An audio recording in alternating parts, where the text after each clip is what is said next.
them as much, but for some reason today they're doing a lot tighter circles where they're just basically flying around Owensboro itself. That wasn't my question. I'm asking why all of a sudden in the last 5-6 months has Owensboro got C-130s flying all over the place? Ma'am, I do not have the answer for you on that one, then who would have that? I maybe, if you can get a hold of the Air National Guard, maybe. I don't know. Are they here in Owensboro? I don't know, maybe call somebody at the airport. That's about all I got for you on that one. Well, I can never get anybody at the airport to even answer the phone. Do you have a number or a special number? I honestly do not have a phone number. As I said, that's something that I wouldn't even really have access to. Okay, now you're EPA, correct? That's correct. All right, and you do air quality? We do air quality. We have different air monitoring. Okay, great. Can you come and do air quality in my backyard? Not really that easy, ma'am. I mean, if you actually have a specific complaint as far as some kind of an odor or something you're figuring going on, we can come out there, take a look, and see if there's anything we can do for you. But yeah, I do. Because I'm not buying the story of whoever it is that's saying this black stuff coming out the back of his plane isn't something harmful. I'm sure with you being in the EPA, possibly you might not know. I don't know. But you know about chemtrails, right? Weather modification, and that's what the government calls it, is weather modification. It's not chemtrails, what we call them out here, because they've done lab testing on this stuff that's coming out these planes. Okay? And there's white ones and black ones and all that. And I just videotape black ones. And, this isn't a normal occurrence. These chemtrails has been tested by independent labs. There's a whole slew of chemicals that we're getting hit with. I've got the list. It was put up by an independent source over in France, because this is worldwide. They've done a testing of all the stuff that's been sprayed out. In fact, India and Africa both, back in 2009, forced down 2 of these spray planes and arrested them. And of course, Africa had one of their oil places get blown up because they would not release the crew and everything. And the United States and India apparently swung a deal, so India released theirs.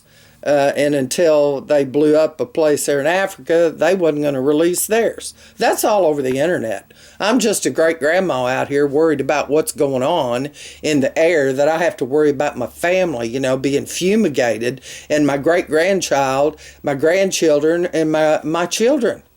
I'm worried about this stuff, and I've got calls into all 6 of the congressmen, and they're writing me letters, and I've been waiting for 3 weeks for them. But I just got off the phone with all them and Congressman Guthrie's office wanting to know what's going on with the Fukushima power plant over there that blew up, why there's a media blackout, why the people in Kentucky had not been warned concerning the taking the potassium iodide tablets. I mean, maybe you're not clued into any of this stuff. I don't have a clue. I mean, I would think that something up in Washington or someone would have fed this down through to the EPA of all the states here, because this is a worldwide event that is going on. We are getting hit with plutonium, tritium, cesium-134, cesium-137, gamma rays. It's a whole slew of stuff. This is a fact. There's no shut-off button over there for Fukushima Daiichi power plant. No shut-off valve. And they lied to the Americans. They've lied to the entire world. The NRC, the National Regulatory Commission, has lied to the public time and time again. And now, when Russia had gone over there and said, hey, we can help you with this issue, help you clean up this plutonium that's leaking out every day in the Pacific Ocean, 400 tons of it per day. I mean, we're a dying humanity here. We are dying, sir. And I want to know why my family's going to die as well as myself. because we weren't told to take the potassium iodide tablets. Our government just took some money, more money out of our pocket to pay for 14 million packets of potassium iodide. Who's that for? You know, I'm waiting on the answers for all this stuff, you see. And I'm mad. I'm mad as hell because I want to know why my family's going to die. Because you see, 95% of the male population, I've seen the reports, you know, 95% of men that get this thyroid cancer from this Fukushima Daiichi power plant that's been hitting us since March 11th of 2011, you all are going to die. I've got two grandchildren, a great-grandson, and a son, and I'm worried to death about their survival. They've got a 5% chance of surviving it, and that's not very good chances. 95% of the women, they can be healed of it. Of course, they'll probably have to have their thyroid gland cut out, but at least they can take pills for it for the rest of their life. But the men can't. We're a dying humanity here. You have 400 tons of stuff pouring into the Pacific Ocean and in the atmosphere every day. Every day. It's melted through the concrete, through the ground. It's pouring out into the ocean. You have Helen Caldicott, a nuclear physicist, that was screaming 2 years ago, you know, hey, we're dead. We're dead ducks. You've got Professor Kevin Blanche that's on the internet that's gone all over the country warning people, trying to get somebody to do something. They could have built a sarcophagus over top of this plant before it reached the position that it is now. The dire, kill the humanity thing. This is catastrophic. This is a worldwide event, you see. And I've been ticked off at my politicians because they did a media blackout on it and did not warn us so that we could have taken this potassium iodide to prevent the radioactive material. We're not talking radiation here. We're talking radioactive. There's a big difference. Radiation, you go to the doctor, they zap you one time and it's gone. Not radioactive material, you don't. That's forever. That's forever. Walk outside, there's hot spots everywhere. People are all over the country using Geiger counters and videotaping them, having it left out there with a video camera pointed at the Geiger counters up in St. Louis just last week.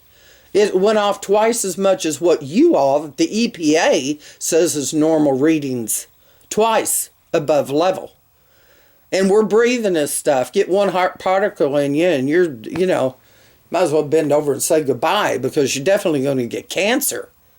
So you can't even go outside right now without a P100 rated mask. You know? And the populace doesn't even know about it. We're dying here, you see. And I'm madder than hell, and it doesn't matter whether they come and knock me off because I'm blabbing my mouth. My stuff is all over YouTube. I'm worried as all get out for my family's survival here. So it doesn't matter because I'm a dead duck anyway. You see? So I'm going to use my voice. This is still, I think, America. But I don't know. I'm starting to question even that anymore.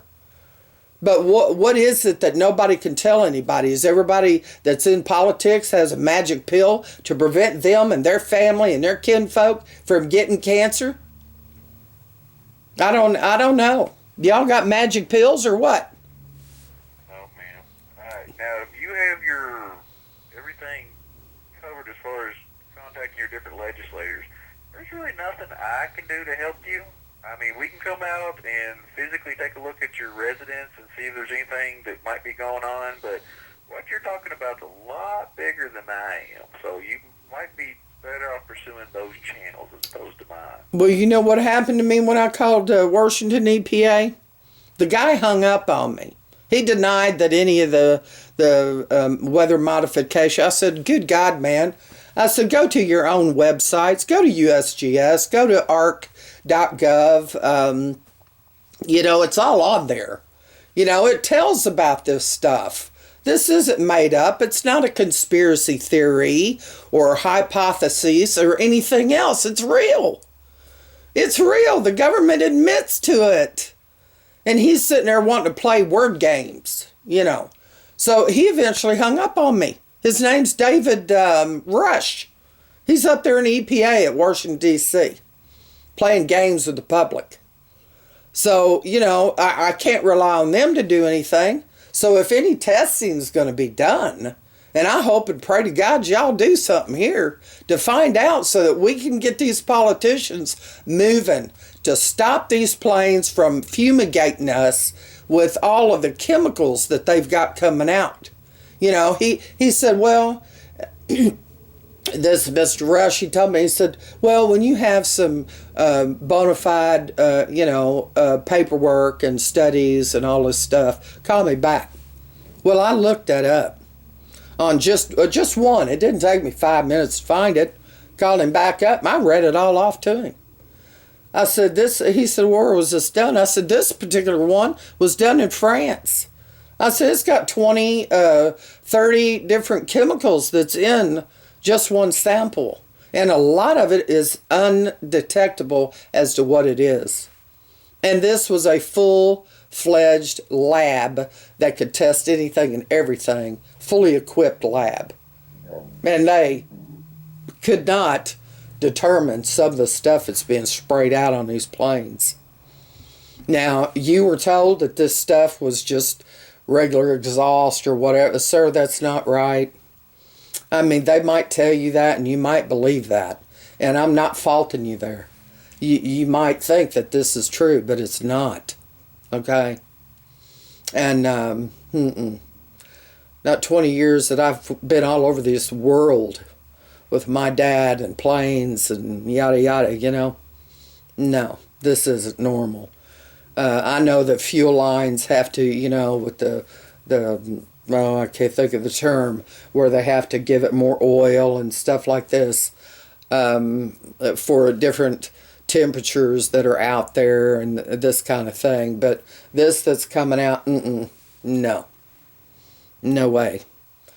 They'd be shooting oil out the back end of that vehicle and be laying it on the vehicles down here on the ground and coating everything if what they're spraying out the back end right now.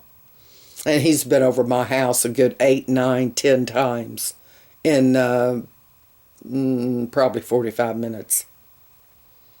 Okay, well, as I said, we can come out there and have a person take a look at your premises. We probably will not have any kind of equipment that we can bring out there to be quite honest, the detection levels, we wouldn't have a piece of equipment that could do the right detection levels on that. Well, then